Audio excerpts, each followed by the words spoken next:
तो क्या दिल्ली सच में बारूद के ढेर पर बैठी थी और किसी को कानों कान खबर तक नहीं थी? क्या दिल्ली की धरती पर 200 बमों के साथ वो खौफनाक खूनी खेल रचने की तैयारियां थी जो 26/11 में मुंबई को लहूलुहान कर गया? क्या असली साजिश सिर्फ दिल्ली नहीं बल्कि गुरुग्राम और फरीदाबाद तक को तहस नहस करने की थी? क्या अगर आतंकवादियों के मंसूबे कामयाब होते तो Lal Qila, India gate, constitutional club, Gauri Shankar मंदिर पर भी बम फूटते?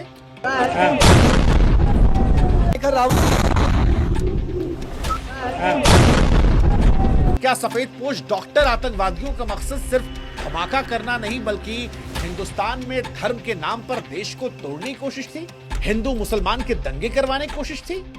वो जगह जहां देश के प्रधानमंत्री रहते हैं, जहां देश का राष्ट्रपति भवन है और जहां देश की संसद चलती है, उससे केवल 5 मील की दूरी पर एक धमाका होता है जिससे देश अब तक हिला हुआ है। शायद ये पहली बार है कि सबको दिख रहा है कि आतंकवादी हमला है, लेकिन सरकार की तरफ से अब तक आतंकवादी हमला नहीं कहा गया। एजेंसी से जो छन छन कर खबरें आ रही हैं वो कह रही हैं कि एक पैनिक ब्लास्ट था, आतंकवादी ने खुद को उड़ा लिया था क्योंकि उनके नेटवर्क को जम्मू कश्मीर पुलिस ने तोड़ दिया था, वक्त रहते गिरफ्तारियां की थी, विस्फोटक बरामद की थी, एक बड़े खतरे से देश को बचा लिया था। लेकिन जिस तरह से अब खबरें निकल कर आ रही हैं तो ये सवाल पैदा करती हैं कि क्या पाकिस्तान के जैश-ए मोहम्मद के इशारे पर हिंदुस्तान के गद्दारों ने देश को दहलाने की गहरी साजिश की थी? खबर है कि एक गाड़ी में धमाका हुआ है जिसके बारे में हम और आप जानते हैं, I-20, लेकिन आतंकवादियों ने 2 गाड़ियां और रखी थी। उस गाड़ी का नंबर तक फिलहाल सामने आ चुका है। तो क्या और भी आतंकवादी हैं जो खुलेआम घूम रहे हैं? क्या जानबूझकर जैश ने कश्मीर के कुछ डॉक्टरों को चुना क्योंकि डॉक्टर्स पर आमतौर पर लोग शक नहीं करते? हमारी एजेंसियां जो जांच कर रही हैं उसमें मुजम्मिल कहता है कि 26 जनवरी को लाल किले पर धमाका करना था। तारीख और जगह देखिए, 26 जनवरी, वो दिन जब पूरा देश तिरंगे के नीचे गर्व से खड़ा हुआ। उसी दिन 26/11 के अंदाज में दिल्ली एनसीआर को दहलाने की साजिश। अब ये सोचकर सच कहें तो मन में डर पैदा हो रहा है। ये डर पैदा हो रहा है कि अगर पोस्टर लगाने की बेवकूफी में वो कश्मीर में डॉक्टर आदिल जो दिखाई पड़ गया फुटेज में, अगर वो नहीं दिखता, अगर जम्मू कश्मीर पुलिस ने एक्स्ट्रा अवेयरनेस दिखाकर लीड नहीं ली होती और इस डॉक्टर आदिल के जरिए फरीदाबाद में एक जिहाद की पूरी इंडस्ट्री को एक्सपोज नहीं किया होता, अलग अलग जो है गिरफ्तारियां इसके चलते नहीं हुई होती, तो क्या एक और 26/11 होने वाला था? ये शायद पहला मौका है, बार बार मैं कह रहा हूं, कि जब प्रत्यक्ष तौर पर आतंकवादी घटना दिखने वाली घटना को लेकर अब तक आतंकी घटना का टैग नहीं दिया गया है। लेकिन आज जो खबरें आ रही हैं, जो दिख रहा है, उसे देखकर ये कहने में कोई शक नहीं है कि दिल्ली में हुआ विस्फोट कोई हादसा नहीं था, ये साफ साफ आतंकवादी था। कार में मिला बारूद वही था जो फरीदाबाद से बरामद हुआ था। एनआईए की जांच करना अपने आप में आतंकवाद के होने का सबूत देती है।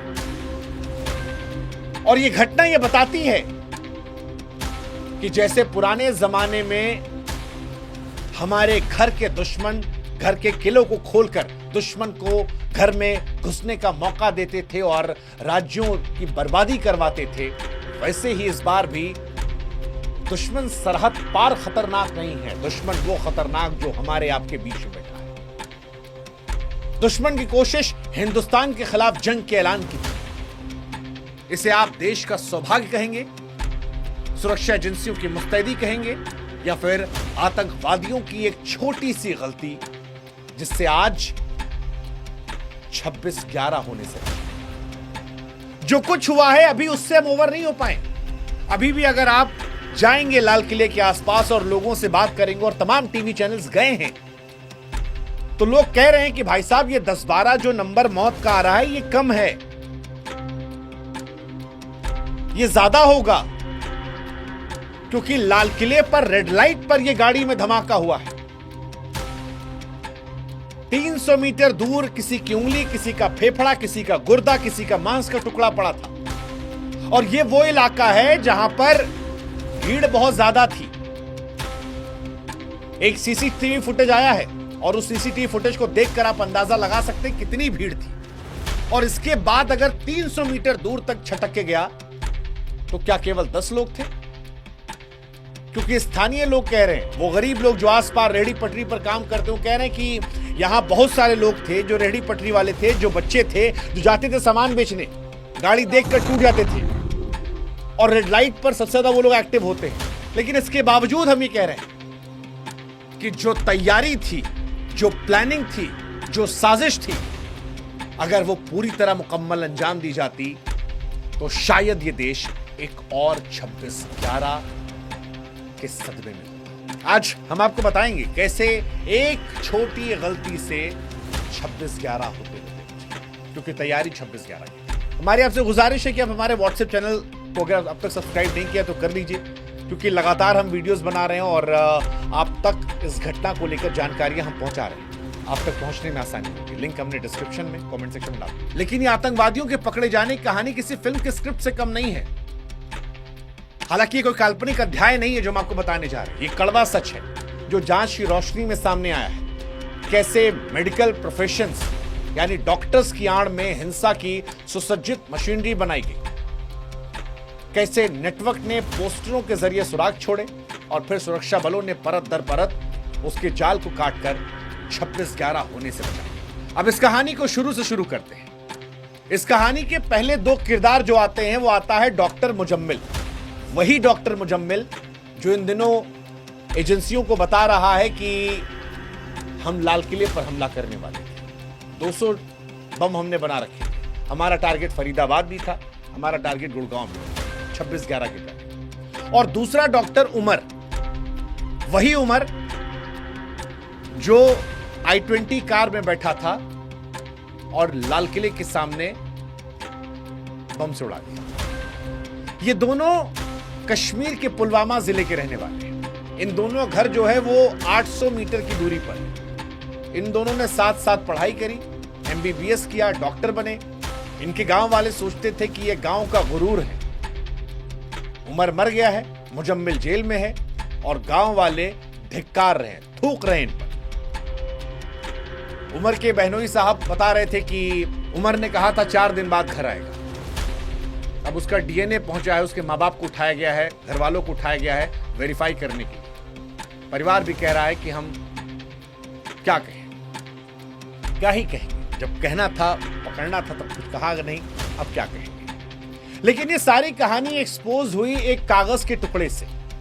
19 अक्टूबर साल 2025 कश्मीर के नौगाम में जैश ए मोहम्मद के पोस्टर दिखाई पड़े थे। वो पोस्टर जो धमकी भरे शब्दों में थे, शरीयत का हवाला दे रहे थे, भारतीय सेना को निशाना बनाने वाले थे। इसके बाद इन पोस्टर्स को देखकर 27 अक्टूबर को पुलिस ने केस दर्ज कर लिया। इसके बाद फिर पोस्टर दिखाई पड़े। पुलिस को और दिमाग खराब हुआ कि भाई साहब इतने सारे पोस्टर कौन लगा रहा है। फिर पुलिस ने कश्मीर के अंदर सीसीटीवी फुटेज खंगालने शुरू किया और जब फुटेज खंगाला तो 31 अक्टूबर को एक शख्स फुटेज में दिखाई पड़ा। नाम डॉक्टर आदिल, सहारनपुर का डॉक्टर था, MBBS किया हुआ।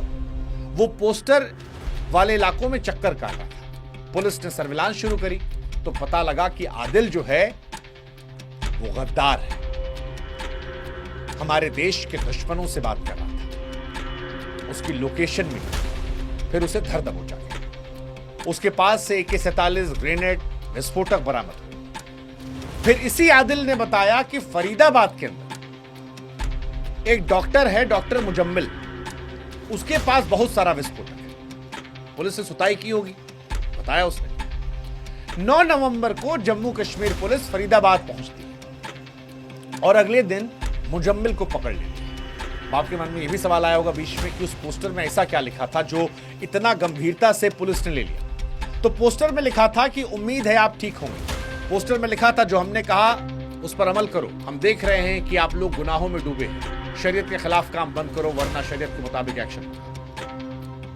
कुछ लोग भारतीय दरिंदों का साथ दे रहे हैं, उनसे कहता हूं बाज आओ, आखिरी चेतावनी, माफी नहीं मिलेगी। जो दुकानों पर इन दरिंदों को पनाह देते हैं उनसे कहता हूं रुक जाओ, सख्त एक्शन होगा। खासकर श्रीनगर के नौम बनपुरा में ऐसे लोग ज्यादा हैं, समझ जाओ। और ये कमांडर अंजला के नाम से 17 अक्टूबर को छपा। सच कहें तो ये शब्द नहीं थे, कागज पर खुला ऐलान था जिहाद का। और इसी बीच में एक शादी का कार्यक्रम होता है जहां पर तैयारी की जाती है 4 अक्टूबर 2025 को सहारनपुर। डॉक्टर आदिल की शादी थी, वही डॉक्टर आदिल जिसे पहली बार पकड़ा गया था, सीसीटीवी में दिखाई पड़ा था। डॉक्टर रुकैया से कोई आम शादी नहीं थी, इसमें कई खास मेहमान थे। अब जो खास मेहमान है वो उनसे इशारा अप्रत्यक्ष तौर पर आतंकवादियों को लेकर आ रहे हैं। जांच एजेंसियां जांच कर रही हैं क्योंकि इस शादी के अगले दिन ही इस मॉडल ने काम करना शुरू कर दिया। मकसद था सेना को डराने वाले पोस्टर, हथियारों की सप्लाई, फंडिंग का जाना। आदिल जो है वो लॉजिस्टिक फाइनेंस संभाल रहा था। प्लान था कि मेडिकल प्रोफेशन की आड़ में फंडिंग और ट्रांसपोर्ट चैनल बनाए। अब क्योंकि डॉक्टर पर कोई शक करता नहीं है, इसलिए उनके लिए जिहाद करना आसान था। और इस सब में एक और लड़की उसका साथ दे रही थी जिसका नाम था डॉक्टर शाहीन सैयद। इसे डॉक्टरों को जूता निकाल के मारना चाहिए। डॉक्टर्स को भगवान का दर्जा दिया था हमारे देश को, ये गद्दार। अब डॉक्टर शाहीन सैयद इलाहाबाद से मेडिकल कॉलेज से एमबीबीएस किया, कानपुर मेडिकल कॉलेज में 7 साल असिस्टेंट प्रोफेसर रही, 21 में नौकरी छोड़ी, फिर गायब हो गई, फिर अल फलाह ज्वाइन किया। वहीं से जैश ए मोहम्मद के सरगना मसूद अजहर की बहन सादिया के संपर्क में आई। सादिया ने अपने पति यूसुफ अहमद की मौत के बाद जमात उल मोमिनात नाम का एक महिला आतंकवादी संगठन बनाया। शाहीन को इसकी मेंबर बनाया गया। शाहीन को काम दिया गया कि तुम महिलाओं को कट्टरपंथ की लाभ पर लाओ, भारत में और ज्यादा स्लीपर सेल तैयार करो, जो बच्चे पढ़ रहे हैं उनके दिमाग में जहर डालो, उनका ब्रेन वॉश करो। पाकिस्तान से इसे फंड मिल रहा था, वहीं से लॉजिस्टिक मिल रहा था। ये भी उठा ली गई। कोई इन्हें मुजम्मिल की गर्लफ्रेंड भी कह रहा था। मतलब खानदान ना खानदान डॉक्टर, इनके भाई साहब भी डॉक्टर है, डॉक्टर परवेज, उनको भी यूपी एटीएस ने उठा रखा है। अब भाई पता नहीं वो गुनहगार होंगे नहीं होंगे, लेकिन अगर खानदान में डॉक्टर्स जो हैं वो आतंकवादी निकल रहे हैं तो घर परिवार वालों को भी उठाया जाएगा, शक सब पे होगा। खैर, ये पोस्टर इन सबके बीच में ये ऑपरेशन कश्मीर पुलिस की हिम्मत और स्मार्टनेस का मिसाल था, क्योंकि अगर वो छोटा पोस्टर नहीं पकड़ा जाता तो ये जो बड़ा रैकेट था ये कहीं पता नहीं चलता। आदिल से मुजम्मिल, मुजम्मिल से पूरी यूनिवर्सिटी के सारे डॉक्टर्स, और उसी डॉक्टर ने मुजम्मिल का जो दोस्त था 800 मीटर वाला उमर, जो यहां फटा लाल किले में, वो पकड़ा। सो इस मामले में अगर किसी की तारीफ करनी सबसे पहले तो वो जम्मू कश्मीर पुलिस की। सीसीटीवी फुटेज खंगालना, सर्विलांस देखना, दिन रात मेहनत करना, कभी कश्मीर से सहारनपुर आना, फरीदाबाद जाना, लखनऊ से श्रीनगर आना, हर कड़ी को जोड़ा। और उसके बाद विस्फोटक बरामद किया, हथियार बरामद किए। अब यही कहा जा रहा है कि जो हुआ वो हमें दहलाने वाला था, लेकिन आप कल्पना कीजिए कि अगर ये वाला मॉड्यूल कामयाब हो जाता तो फिर देश में तबाही मच जाती, तबाही मच जाती। अल फलाह यूनिवर्सिटी, शिक्षा के क्षेत्र में आतंकवाद, डॉक्टर्स भगवान मान रहे थे, स्वास्थ्य के क्षेत्र में आतंकवाद। फरीदाबाद की अल फलाह यूनिवर्सिटी इस कहानी की सबसे चौंकाने वाली कहानी। अब इसे आतंक का अड्डा, जिहाद का अड्डा भी कहा जा रहा है, क्योंकि इतने सारे लोग निकले हैं। हालांकि पूरी यूनिवर्सिटी में सभी लोग क्या गुनहगार हैं? नहीं, लेकिन बड़ी संख्या में निकले हैं, तो फिर इस यूनिवर्सिटी को जिहाद के अड्डे के तौर पर तो देखा जाएगा। यही वो जगह है जहां से doctor Muzammil, doctor Umar, doctor Shaheen Saeed जैसे लोग पढ़ा रहे थे। और अब सवाल उठ रहा है कि क्या यूनिवर्सिटी में किसी को पता ही नहीं था कि उनके प्रोफेसर्स जिहाद की राह पर हैं? कैसे एक मेडिकल कॉलेज जिहादी डॉक्टरों का गढ़ बन गया? मतलब ये सोचने वाली बात है, सोचने वाली बात है। 2019 में ये यूनिवर्सिटी जो है एमबीबीएस का लाइसेंस पाई, और इसी में प्रोफेसर, डॉक्टर्स, सबके दिमाग में जिहाद भरा पड़ा था।